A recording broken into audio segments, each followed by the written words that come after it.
হবে।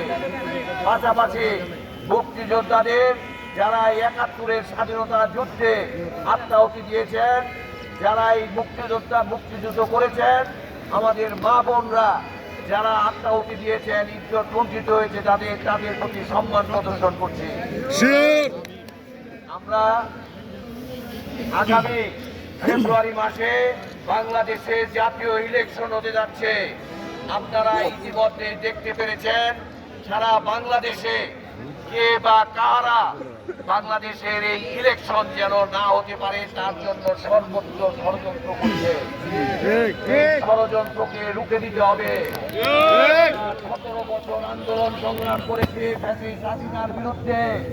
আমরা জানি ষড়যন্ত্র কিভাবে রুখে দিতে হয়।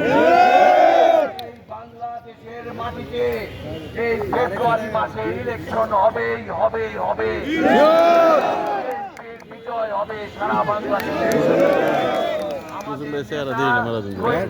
জিয়াউর রহমানের সন্তান দীর্ঘ প্রতীক্ষিত ১৭-১৮ বছর পরে আগামী ২৫ তারিখে বাংলার মাটিতে ফিরে আসবে। সেই দিন থেকে বাংলাদেশের জাতীয় ইলেকশন শুরু হবে বাংলাদেশে। তাকে সংবর্ধনা দিতে ঢাকায় যাব এবং আমরা তাকে সংবর্ধনা দিয়ে ইলেকশন শুরু করব ঢাকা থেকে সারা মুক্তাগাছায়। মানুষ অধীর রাজঘরে বসে আছে দীর্ঘদিন যাবৎ। এই দীর্ঘ প্রতীক্ষার অবসান হবে ইনশাআল্লাহ। বিগত জুলাই আগস্টে যে আন্দোলন সংগ্রাম হয়েছে, ছাত্র জনতা শ্রমিক ভাইরা যে আন্দোলন করেছেন, তাদের আত্মার প্রতিও সমবেদনা জানাচ্ছি। আমাদের নেতা তারেক রহমান দীর্ঘ ১৭ বছর আমাদের দলকে গুছিয়েছেন, আমাদের নেত্রী জেল কেটেছেন, আমাদের নেত্রী আজ হসপিটালে আছেন।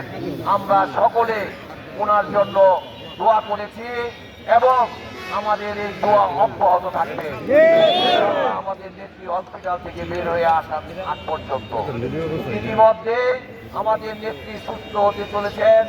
আমরা তাকে সাথে নিয়ে আগামী ইলেকশনে বিজয় ছিনিয়ে নিয়ে আসবো।